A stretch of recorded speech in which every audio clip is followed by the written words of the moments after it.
क्या अकेला ammonium nitrate धमाका कर सकता है? अमोनियम नाइट्रेट अकेला धमाका नहीं कर सकता।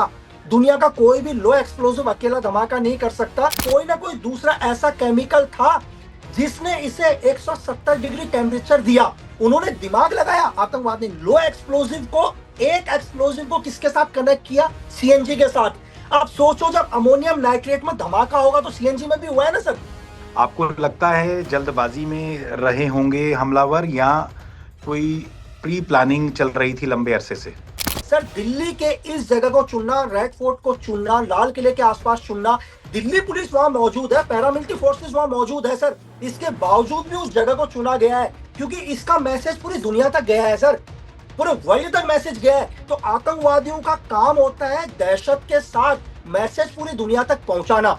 पढ़े लिखे डॉक्टर हैं, एमडी मेडिसिन, कैसे ब्रेन वॉश किया जाता है, जो कि आप अंडरकवर एजेंट रहे हैं, आपको लगता है और भी अभी स्लीपर सेल मौजूद होंगे? आईएसआई का काम है सर, दुनिया की एजेंसी का काम है उन हर कमेंट्स को पढ़ना। जो उस कमेंट्स की आईडी के ऊपर नजर रखेंगे, जब उन्हें पक्का यकीन हो जाएगा कि ये आदमी नफरत करता है हिंदुस्तान से, खुश नहीं है हिंदुस्तान से, तब वहां तक पहुंचते हैं सर। ये तरीका बता रहा हूं मैं आपको।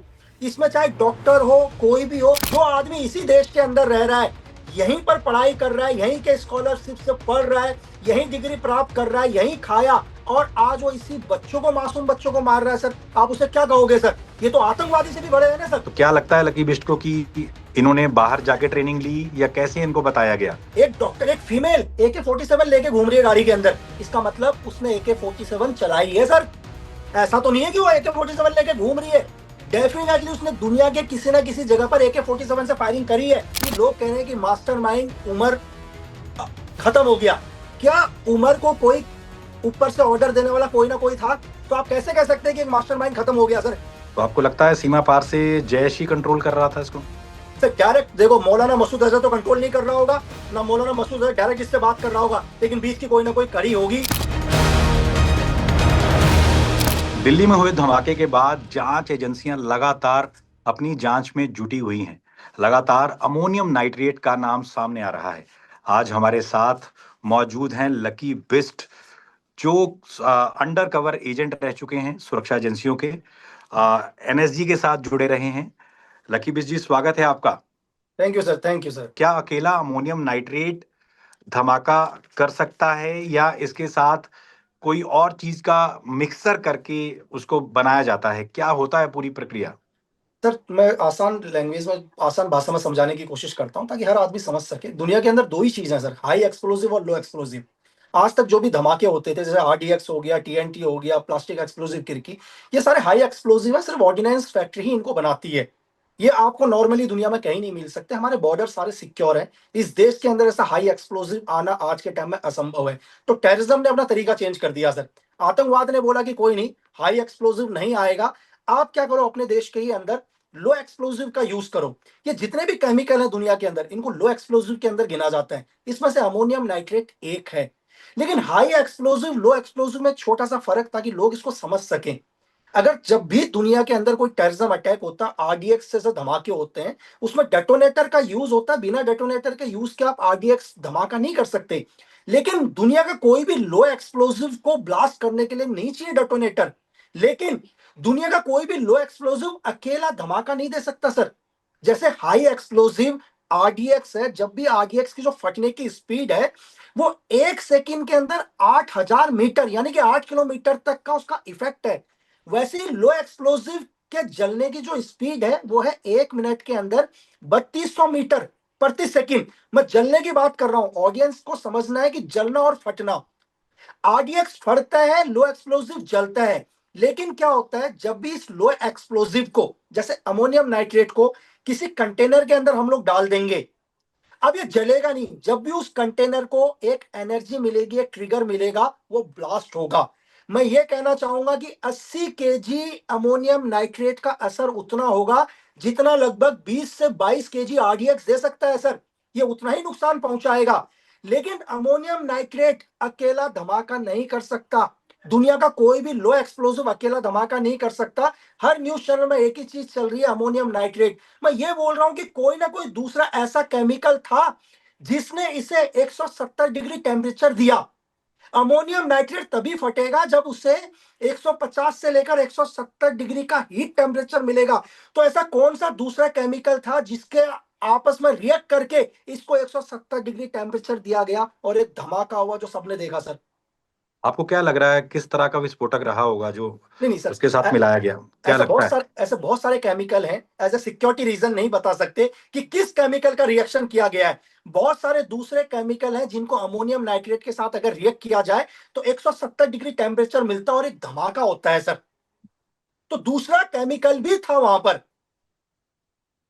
धमाके के बाद कौन से फॉरेंसिक सबूत जो है सबसे महत्वपूर्ण आपको लगता है होते हैं, और धमाके की साइट पर जब जांच एजेंसियां जाती हैं तो कैसे अपनी जांच की शुरुआत करती हैं वो? सर एक्चुअली क्या होता है, जब भी किसी भी जगह पर ब्लास्ट हो जाता है दुनिया में, देखो आपको एक आसान भाषा में, जब कोई आदमी मरता है तो मरने के बाद पोस्टमार्टम के बाद ही पता चलता है कि आदमी मरा है या ये सुसाइड है या मर्डर है। तो दुनिया के अंदर जब भी कहीं पर धमाका होता है ना सर, ऑल ओवर वर्ल्ड में धमाके होने की जो बात की कार्रवाई है उसको हम पीबीएस बोलते हैं, post blast study blast investigation operation. दोनों एक ही चीज है। यहाँ पर क्या है, जो एनएसजी की नेशनल बॉम्ब डाटा सेंटर की जो टीम आई है वो हर एविडेंस को देखेगी। मैं आपको समझाने की कोशिश करता हूं। जैसे अमोनियम नाइट्रेट का एक धमाका हुआ, ब्लास्ट हो गया। अब यहां पर एनबीडीसी की जो टीम है वो हर एविडेंस को फर्गमेंटेशन, सबसे पहले जो ये टुकड़े निकले हैं, अगर धमाका हुआ है तो लोहे का टुकड़ा सबसे दूर कौन सा गिरा है, सबसे नजदीक कौन सा गया है, इस एविडेंस को उठाएंगे। वहां पर उठाई हुई जो भी धमाके से जो भी नीचे जो भी चीजें हुई है, हर एविडेंस को इकट्ठा करने के बाद एनबीडीसी नेशनल बॉम्ब डाटा सेंटर वही बॉम्ब तैयार करेगी जो इस कार के अंदर मौजूद था सर। इस पूरी कार्रवाई को पोस्ट ब्लास्ट स्टडी बोलते हैं। और बहुत जल्दी लोगों को पता चल जाएगा कि किस केमिकल के साथ अमोनियम नाइट्रेट को ट्रिगर कराया गया था, इसका ब्लास्ट करने का तरीका क्या था, कैसे इसको मैकेनिज्म दिया गया। ये सारा ब्लास्ट इन्वेस्टिगेशन ऑपरेशन के बाद दुनिया को पता चलेगा सर। कार में लगा बम जो है इतना बड़ा नुकसान दे गया कि कई जो बॉडीज थी, बगल में एक मंदिर था उसके सेकंड थर्ड फ्लोर तक टुकड़े पहुंचे बॉडीज के, कुछ कुछ अंग, मानव अंग पहुंचे। सर दो तो बॉम्ब, आपको जी। दो बॉम्ब सर। कैसे? टेररिज्म का तरीका, अमोनियम नाइट्रेट अपने आप में लो एक्सप्लोसिव, ठीक है।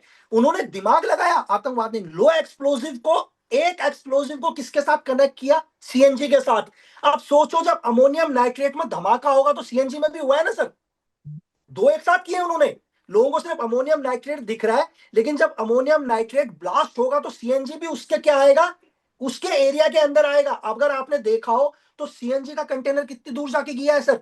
तो एक साथ अमोनियम नाइट्रेट ने सीएनजी को भी बॉम्ब के तरह यूज किया है सर। और आप इसका इफेक्ट देख सकते हैं। इसका इफेक्ट है कि लोगों के चित्र उड़ गए, कार के चित्र उड़ गए सर। और इनने अमोनियम नाइट्रेट के साथ हार्ड आयरन के टुकड़े भी डाले होंगे सर, जी, ताकि जब ये अमोनियम नाइट्रेट ब्लास्ट हो, ये सीएनजी ब्लास्ट हो, जो लोहे के जो टुकड़े होंगे वो गोली की तरह असर करेंगे। जिस तरह गोली निकलती है इसके इफेक्ट से जो लोग मरे हैं सर, जो लोगों के चित्र कटे हैं, वो लोहे के टुकड़ों से कटे हैं, अमोनियम नाइट्रेट से नहीं कटे हैं। जैसे ही ब्लास्ट हुआ तो लोहे के टुकड़े फर्गमेंटेशन बनकर निकले, गाड़ी को चीरते हुए निकले, आदमी को काटते हुए निकले। तो ये तरीका होता है टेररिज्म का। अच्छा, 10 बॉडीज में से 8 की बॉडीज की पहचान कर ली है घर वालों ने। जो जी, 2 बॉडीज की पहचान नहीं हो पा रही है, कहा जा रहा है कि हो सकता है वो आतंकवादियों की बॉडीज हो। एक की तो क्या होगी ना लगता है? सर। डेफिनेटली एक गाड़ी के अंदर है, कोई ना कोई तो है जो उस गाड़ी के अंदर मौजूद था। तो डेफिनेटली किसी ना किसी की तो होगी सर वो बॉडी। और जो गाड़ी का इस्तेमाल किया आतंकवादियों ने, काफी पुरानी गाड़ी उन्होंने खरीदी, और एक खेप पकड़ी गई थी बारूद की, यानी अमोनियम नाइट्रेट जैसा जिसे कहा जा रहा था कि, उसके बावजूद उसी दिन शाम को धमाका करना, आपको लगता है जल्दबाजी में रहे होंगे हमलावर, या कोई प्री प्लानिंग चल रही थी लंबे अरसे से? तो देखो टेररिज्म का तरीका, क्यों आतंकवादी हमले होते हैं दुनिया के अंदर, सबसे पहले लोगों को यह समझना जरूरी है सर। आखिर होता क्यों है? लोगों के अंदर दहशत फैलाना, पहला काम। दहशत कब फैलेगी? जब वो मैसेज दुनिया तक जाएगा। सर दहशत तो तभी फैलेगी ना, लोगों के अंदर डर तो तभी होगा जब लोगों को तो खबर लोगों को पता चलेगी कि दिल्ली के अंदर धमाका हुआ है। क्यों इस जगह को चुना गया? सर दिल्ली के इस जगह को चुनना, रेड फोर्ट को चुनना, लाल किले के आसपास चुनना, दिल्ली पुलिस वहां मौजूद है, पैरामिलिट्री फोर्सेस वहां मौजूद है सर। इसके बावजूद भी उस जगह को चुना गया है क्योंकि इसका मैसेज पूरी दुनिया तक गया है सर। पूरे वर्ल्ड तक मैसेज गया है। तो आतंकवादियों का काम होता है दहशत के साथ मैसेज पूरी दुनिया तक पहुंचाना। अगर आप इसे कह रहे हैं कि ये जल्दबाजी था, पैनिक में था, तो मैं कहूंगा सर कि जिस आदमी ने धमाका किया वो हिंदुस्तान के बहुत जगह में भी धमाका कर सकता था सर। दिल्ली के लाल किले तक नहीं आएगा वो धमाका करने के लिए सर। एक आदमी दिल्ली के हाईवे को छोड़ता है, वो दिल्ली के सबसे सिक्योर एरिया के अंदर एंटर करता है जहां पर हमारी पैरामिलिट्री फोर्सेस, दिल्ली पुलिस, सारी सिक्योरिटी फोर्सेस वहां पर है। वहां वो 3 घंटे वेट करता है सर। वो दहशत फैला रहा है, लेकिन दहशत के साथ ये मैसेज पूरी दुनिया को भी दे रहा है सर। फिर आप इसको बोलते हो कि ये जल्दबाजी में, पैनिक में किया हुआ धमाका था। अच्छा, इसमें पढ़े लिखे डॉक्टर हैं, एमडी मेडिसिन, और कैसे ब्रेन वॉश किया जाता है, जो कि आप अंडर कवर एजेंट रहे हैं, आपको लगता है और भी अभी स्लीपर सेल मौजूद होंगे? सर बिल्कुल। आप सर, आतंकवाद ने, टेररिज्म ने चेंज कर दिया काम करने का तरीका। हम लोग भी तो मोबाइल फोन, आईफोन 11 लेते हैं, 12 लेते हैं, 17 ले रहे हैं ना सर। तो आतंकवाद का भी तरीका चेंज हो गया। मैं सिर्फ आपको ये बोलूंगा कि आईएसआई अपनी रिक्रूटमेंट कैसे करती है, कैसे ये लोग आए होंगे। ऐसा तो नहीं है कि डॉक्टर उमर हो या डॉक्टर आदिल हो, वो पहली बार आईएसआई से मिल लिया होगा। आईएसआई ने तक कैसे पहुंची होगी, मैं आपके चैनल के माध्यम से बताना चाह रहा हूं सर। एक्चुअली क्या होता है, सपोज करो कि आज आप, मैं एनडीटीवी पर बात कर रहा हूं, देश को लेकर बात कर रहा हूं, या लक्की बिस्ट अपने इंस्टा पर कुछ भी डालता है अपने सोशल मीडिया पर देश को लेकर। यहां पर क्या होता है, बहुत सारे लोग मुझे कमेंट्स करना शुरू करते हैं। इस देश में ऐसे कुछ भी लोग होते हैं जो इसका विरोध करते हैं, इस बात का विरोध करेंगे। आईएसआई का काम है सर, दुनिया की एजेंसी का काम है उन हर कमेंट्स को पढ़ना, उस आईडी को ट्रैक करना। फिर इसके बाद क्या करते हैं वो लोग, कंटिन्यू उस आईडी के ऊपर नजर रखना शुरू करते हैं। जो उस कमेंट की आईडी के ऊपर नजर रखेंगे, जब उन्हें पक्का यकीन हो जाएगा कि ये आदमी नफरत करता है हिंदुस्तान से, खुश नहीं है हिंदुस्तान से, तब वहां तक पहुंचते हैं सर। ये तरीका बता रहा हूं मैं आपको। इसमें चाहे डॉक्टर हो, कोई भी हो, आप उसे पढ़ा लिखा कह रहे हैं, मैं कह रहा हूं सिर्फ उसके पास एक डिग्री थी सर। उसको आप पढ़ा लिखा नहीं बोलोगे। एक आदमी के पास सिर्फ डिग्री है, डिग्री लेने से कोई आदमी ज्ञानी नहीं हो गया सर। जो आदमी इसी देश के अंदर रह रहा है, यहीं पर पढ़ाई कर रहा है, यहीं के स्कॉलरशिप से पढ़ रहा है, यहीं डिग्री प्राप्त कर रहा है, यहीं खाया, और आज वो इसी बच्चों को, मासूम बच्चों को मार रहा है सर, आप उसे क्या कहोगे सर? ये तो आतंकवादी से भी बड़े हैं ना सर। आतंकवादी तो हमें पता है यार कि बॉर्डर क्रॉस करके देश के अंदर आ रहे हैं, हमारे लोगों को मार रहे हैं, ये तो हमारे बीच में रह रहे हैं।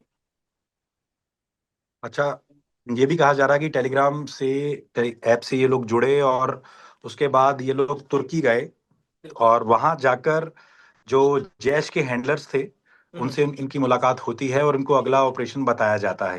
ये कुछ महीने पहले की बात कही जा रही है। बिल्कुल। तो क्या लगता है लकी बिस्ट को कि इन्होंने बाहर जाके ट्रेनिंग ली, या कैसे इनको बताया गया ये सर जो तरीका है? ट्रेनिंग 100%। एक लड़की, एक डॉक्टर, एक फीमेल AK-47 लेके घूम रही है गाड़ी के अंदर, इसका मतलब उसने AK-47 चलाई है सर। ऐसा तो नहीं है कि वो AK-47 लेके घूम रही है। डेफिनेटली उसने दुनिया के किसी ना किसी जगह पर AK-47 से फायरिंग करी है। वो कोई भी जगह हो सकती है। जब उसे यकीन है उस औरत को कि मैं AK-47 चला सकती हूं, तभी वो AK-47 लेके चल रही है। हम्म।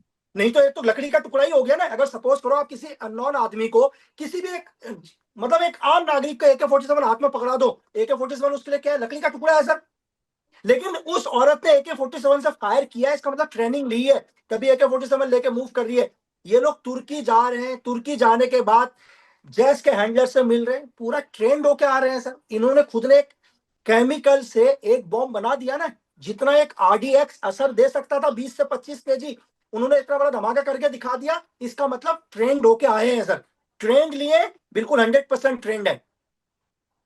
कश्मीर से जिन लोगों का नाम सामने आ रहा है, जो लोग जुड़े हुए थे, उमर, मुजम्मिल, आपको लगता है कि अल फलाह यूनिवर्सिटी में ज्यादातर छात्र कश्मीर के ही बताए जा रहे हैं? क्या बाकी छात्रों के लिए मुसीबत खड़ी कर दी इन्होंने, या बाकी डॉक्टर्स के लिए भी मुसीबत खड़ी कर दी, यानी चंद लोगों ने?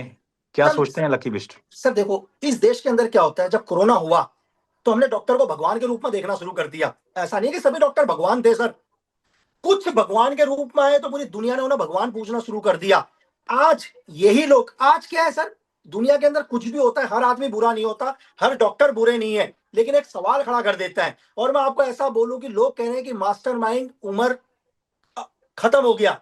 क्या उमर को कोई ऊपर से ऑर्डर देने वाला कोई ना कोई था? तो आप कैसे कह सकते हैं कि एक मास्टरमाइंड खत्म हो गया सर? ये किसी ना किसी को तो रिपोर्ट दे रहा था ना, कोई ना कोई तो है जिसके ऑर्डर्स को ये फॉलो कर रहा था। इसने किसी ना किसी को तो कहा था कि मैं आज एक अटैक करने जा रहा हूं।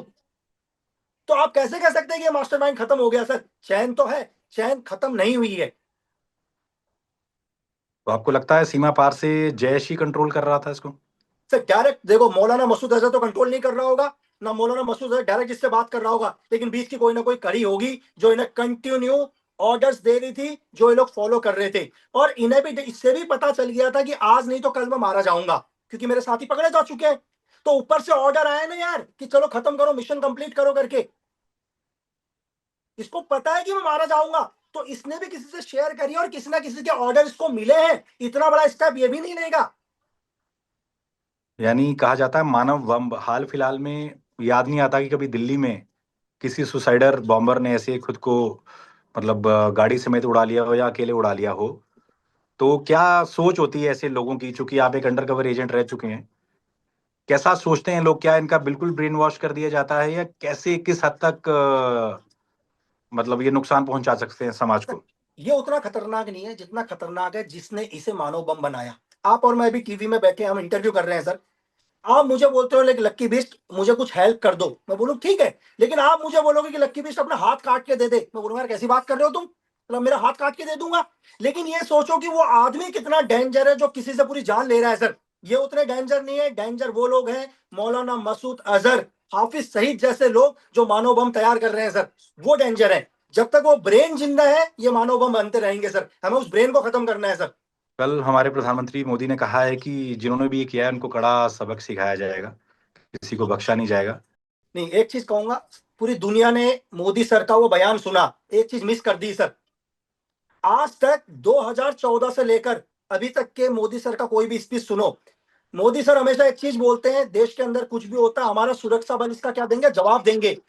पहली बार 2014 के बाद माननीय प्रधानमंत्री जी ने एक शब्द बोला, बोला हमारी एजेंसीज इसका बदला लेंगे। उसे दो एजेंसीज का मतलब समझ गए। आज उन्होंने ये नहीं बोला कि हमारे सुरक्षा बल बदला लेंगे या हमारी फौज बदला लेगी, उन्होंने बोला कि हमारी एजेंसीज इसका कड़ा जवाब देंगे। बस एक मैसेज पूरी दुनिया के लिए है सर कि एजेंसीज कौन है और क्या आगे का। बहुत जल्दी आप ही के न्यूज चैनल में कौन कौन सी नई खबरें आएंगी। धन्यवाद सर। लकी बिस्ट आज हमारे साथ जुड़े, बहुत बहुत शुक्रिया आपका।